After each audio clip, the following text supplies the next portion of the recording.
हाँ तो प्यारे बच्चों, कैसे हैं आप सभी लोग। उम्मीद करता हूँ आप लोग बहुत अच्छे होंगे, स्वस्थ होंगे, मस्त होंगे और बोर्ड की तैयारी में लगे होंगे। तो प्यारे बच्चों, आप सभी के लिए बहुत बड़ी खुशखबरी है कि जितने भी बच्चे क्लास 10वीं में हैं और 17 मार्च को सामाजिक विज्ञान की पेपर देने जा रहे हैं राजस्थान बोर्ड की, तो बच्चों यह वीडियो आप समय निकाल करके एक बार शुरू से लेकर के अंत तक जरूर देख के जाए, क्योंकि प्यारे बच्चों जो भी आपका राजस्थान बोर्ड का पेपर है वो बच्चों आपका लीक हो चुका है, वो आउट हो चुका है बोर्ड के थ्रू से। तो बच्चों वीडियो को शुरू से लेकर के अंत तक देखना है। बच्चों वीडियो कभी भी डिलीट हो सकती है, तो वीडियो को अपने दोस्तों के साथ शेयर कर दीजिए।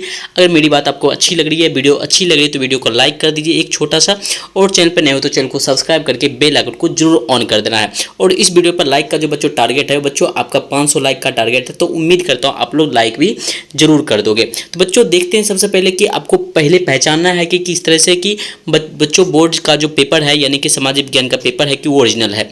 आपको बच्चों राइट साइड में आपको एक बुकलेट, क्वेश्चन बुकलेट नंबर दिया जाएगा, उसके बाद लेफ्ट साइड में आपको क्यूआर कोड, दो चीज़ से पहचान करनी है। बीच में आपको रोल नंबर भरना है और उसके बाद जो आपका सब्जेक्ट कोड होने वाला है S08 और सोशल साइंस।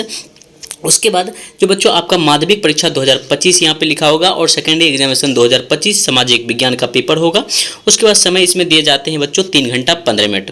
पूर्णांक 80 के दिए जाएंगे बच्चों, 80 में से 80 नंबर आपको ठोक के आना है, कोई दिक्कत वाली बात नहीं है। बस बच्चों वीडियो को शुरू से लेकर के अंत तक देखना है।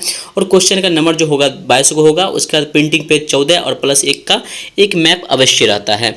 इससे पहचान हो सकती है कि आपकी पेपर रियल है। अब चलिए बच्चों देखते हैं फर्स्ट क्वेश्चन आपके पेपर में क्या होने वाले हैं। तो बच्चों फर्स्ट क्वेश्चन यहाँ पे कुछ रहेंगे कि निम्न प्रश्नों के उत्तर सही विकल्प का चयन कर उत्तर पुस्तिका में लिखना है।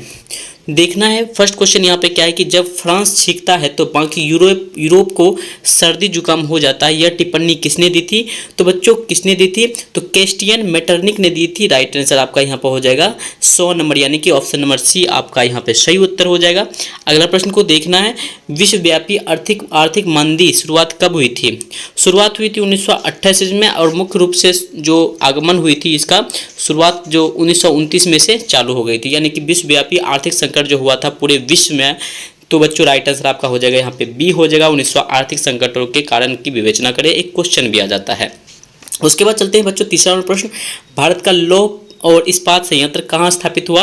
तो जमशेदपुर में स्थापित हुआ है। राइट आंसर आपका यहाँ पे बी नंबर ऑप्शन 3 का सही उत्तर हो जाएगा। अगला प्रश्न को देखना है बच्चों, बंगाल गजट पत्रिका का संपादन किसने किया था? तो बच्चों इसका राइट आंसर हो जाएगा जेम्स ऑगस्टस हिक्की ने किया था। बी नंबर ऑप्शन 4 का यहाँ पे सही उत्तर हो जाएगा। एक भी प्रश्न छूटना नहीं चाहिए, सभी प्रश्नों को आपको पढ़ के जाना है, एग्जाम में गर्दा छुड़ा देना है। 80 के 80 नंबर बच्चों आपको बोर्ड एग्जाम में लाने हैं तो लाने हैं, यही प्रश्न आपके एग्जाम में पूछे ही जाएंगे। बच्चों अगला प्रश्न को देखना है, विश्व में सर्वप्रथम मुद्रण की तकनीकी चीन से प्रारंभ हुई थी, यानी चीन में विकसित हुई थी। राइट आंसर आपका 5 का ए नंबर ऑप्शन यहाँ पे सही उत्तर हो जाएगा। अगला प्रश्न को देखना है, इनमें से किस राज्य में मरुस्थलीय मृदा मुख्य रूप से पाई जाती है? राजस्थान हो जाएगा। राइट आंसर आपका ए हो जाएगा। अगला प्रश्न को देखना है, प्रोजेक्ट टाइगर की शुरुआत 1973 ईस्वी में हुई थी। सही ऑप्शन आपका हो जाएगा 7 का बी नंबर ऑप्शन यहाँ पे सही उत्तर हो जाएगा। और बच्चों जिन भी बच्चों को इसका PDF चाहिए बच्चों, ये हमारा व्हाट्सएप नंबर है, इस पर आप कांटेक्ट करके आप अपना PDF भी ले सकते हो। चलिए बढ़ते हैं अगले प्रश्न की तरफ। अगला प्रश्न आपका क्या है? 8वां नंबर प्रश्न, एल्युमिनियम प्रगलन उद्योग में निम्न में से किस कच्चे माल का रूप का प्रयोग किया जाता है? बच्चों राइट आंसर आपका हो जाएगा चूना पत्थर हो जाएगा।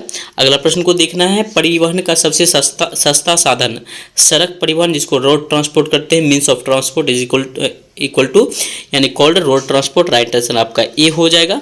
अगला प्रश्न को देखते हैं, श्रीलंका स्वतंत्र कब हुआ था? तो 4 फरवरी 1948 ईस्वी को हुआ था। सही ऑप्शन आपका 10 का ए नंबर ऑप्शन यहाँ पे सही उत्तर हो जाएगा। अगला प्रश्न को देखना है, अगला प्रश्न क्या है, केंद्र एवं राज्यों के मध्य विधायी अधिकारों को कितने हिस्सों में बांटा गया है? कुल मिलाकर के 3 हिस्सों में बांटा गया है। राइट आंसर आपका 11 का बी नंबर ऑप्शन यहाँ पे सही उत्तर हो जाएगा। अगला प्रश्न को देखना है, धर्म को कभी भी राजनीति से अलग नहीं किया जा सकता, महात्मा गांधी ने कहे थे। सही ऑप्शन आपका 12 का ए नंबर ऑप्शन करेक्ट आंसर हो जाएगा। अगला प्रश्न को देखना है, भारत में कौन सी दलीय व्यवस्था है? भारत में क्या है? एक बहुदलीय व्यवस्था है, मल्टी पार्टी है। राइट आंसर आपका यहाँ पे D number option correct answer हो जाएगा। अगला प्रश्न को देखना है, उस प्रक्रिया को क्या कहते हैं जिसमें लोकतंत्र के निर्णय कायदे कानून के अनुसार लिए जाते हैं? बच्चों इसको कहेंगे तानाशाही प्रक्रिया। सही ऑप्शन 14 का आपका बी नंबर ऑप्शन सही उत्तर हो जाएगा। 15वें प्रश्न को देखते हैं, ग्रामीण क्षेत्र में कर्ज की आवश्यकता मुख्यतः फसलों उद्योगों के लिए ली जाती है। सही ऑप्शन आपका 15 का B number option correct answer हो जाएगा। 16वें प्रश्न को देखना है, विभिन्न देशों के बीच तीव्र एकीकरण की प्रक्रिया क्या कहलाती है? तो वैश्वीकरण कहलाती है। सही ऑप्शन आपका हो जाएगा ग्लोबलाइजेशन हो जाएगा, डी नंबर ऑप्शन 16 का सही उत्तर हो जाएगा। 17वें प्रश्न को देखना है, निम्न में से जो नवीकरणीय साधन है बच्चों आपका हो जाएगा कच्चा तेल, जो कि खत्म हो जाएगा। अगला प्रश्न को देखते हैं, नवीकरणीय संसाधन पूछा जा रहा है ना, जल हो जाएगा, और नवीकरणीय में आपका तीनों हो जाएगा। अगला प्रश्न को देखते हैं 17 के बाद 18 नंबर, कोपरा एक क्या है? उपभोक्ता सुरक्षा अधिनियम नियम है, कंज्यूमर प्रोटेक्शन एक्ट है। सही ऑप्शन आपका ए हो जाएगा। अब चलिए रिक्त स्थानों की पूर्ति करें। इसमें बताना है बच्चों कि इसमें आपको पढ़ के जाना है कि 1834 में परसा पहल पर डैश नामक एक शुल्क संघ स्थापित किया गया था। बच्चों राइट आंसर आपका हो जाएगा जॉल वेरिन। बच्चों पढ़ लेना है, स्क्रीनशॉट कर लेना है। जॉल वेरिन नाम एक शुल्क संघ की स्थापना किया गया था 1834 ईस्वी में। उसके बाद डैश भारत की मुख्य खाद्यान्न फसल है, तो भारत और चावल और गेहूँ हो जाएगा, चावल और गेहूँ। उसके बाद जानते हैं वायु परिवहन राष्ट्रीयकरण सबसे पहले 1953 ईस्वी में प्रारंभ किया गया था। स्क्रीनशॉट करते जाना है, पढ़ते जाना है। उसके बाद लोकतंत्र के शासन में अंतिम शक्ति के जनता के हाथ में होती है। राइट आंसर आपका हो जाएगा जनता। किस देश के भीतर किसी विशेष वर्ष में उत्पादित सभी वस्तुओं और सेवाओं का मूल्य जीडीपी कहलाता है? ग्रॉस डोमेस्टिक प्रोडक्ट कहलाता है। राइट आंसर आपका जीडीपी हो जाएगा। उसके बाद एक साथ बहुत सारे देशों में व्यवसाय करने वाले बहुराष्ट्र निगम कहलाता है, बहुराष्ट्र निगम कहलाता है। सही ऑप्शन आपका हो जाएगा बहुराष्ट्र, सही आंसर। उसके बाद अति लघुरात्मक प्रश्न, निम्न में से प्रश्नों के उत्तर एक अथवा एक से अधिक पंक्तियों में देना है। 19वीं शताब्दी में भारत से विदेशों में निर्यात की जाने वाली दो वस्तुएं के नाम लिखना है। तो बच्चों आपका हो जाएगा एक सूती वस्त्र, स्क्रीनशॉट कर लेना, सूती वस्त्र। एक हो जाएगा अफीम, ठीक है, सूती वस्त्र अफीम। उसके बाद चलते हैं दूसरा प्रश्न क्या है? जापान की सबसे पुरानी पुस्तक, जापान की सबसे पुरानी पुस्तक कोजिकी हो जाएगी। क्या हो जाएगी? कोजिकी हो जाएगी। आंसर याद कर लेना है। मुद्रण की सबसे तकनीकी शुरुआत चीन से विकसित हुई। राइट आंसर आपका चीन हो जाएगा। वनों से प्राप्त होने वाली दो वस्तुएं का नाम लिखें, तो लकड़ी हो जाएगा एक, उसके बाद एक हो जाएगा शहद, ठीक है, लकड़ी और शहद। उसके बाद चलते हैं 5वां नंबर, किसी देश के आर्थिक विकास की रीढ़ को क्या कहते हैं? बच्चों इसका राइट आंसर आपका क्या हो जाएगा? तो विनिर्माण उद्योग कहते हैं, ठीक है, उद्योग। उसके बाद चलते हैं 6वां नंबर प्रश्न, भारत का सबसे बड़ी गैस पाइपलाइन कौन है? तो हजीरा वीजापुर जगदीशपुर नाम है। भारत की सबसे बड़ी गैस पाइपलाइन की नाम कौन है? हजीरा वीजापुर जगदीशपुर है। उसके बाद चलते हैं बेल्जियम में वर्तमान कौन सी शासन प्रणाली है? तो बच्चों संघीय संवैधानिक शासन प्रणाली है। क्या है? संघीय संवैधानिक प्रणाली है। नारीवाद का अर्थ क्या होता है? नारीवाद का अर्थ होता है कि महिलाओं और पुरुषों के बीच क्या है? समानता का अधिकार। उसके बाद किन्हीं दो देशों के नाम बताएं जहां लोकतंत्र मजबूत और सफल है। तो बच्चों आपका हो जाएगा एक आपका हो जाएगा स्वीडन हो जाएगा, स्वीडन, और दूसरा हो जाएगा नॉर्वे। क्या हो जाएगा? एक स्वीडन हो जाएगा, दूसरा हो जाएगा नॉर्वे। उसके बाद चलते हैं 11वां नंबर प्रश्न, मुद्रण के कोई दो आधुनिक रूप बताइए। एक कागज का नोट, एक सिक्का। भारत की किसी एक बहुराष्ट्र कंपनी का नाम बताइए। कोको कोला या सैमसंग लिख सकते हो। उसके बाद उपभोक्ता जो भी वस्तु सेवा खरीदना चाहता है उसके संबंध में वह पूरी जानकारी देता है, तो ये कौन सा उपभोक्ता अधिकार है? तो बच्चों राइट आंसर आपका हो जाएगा एक मानवाधिकार है।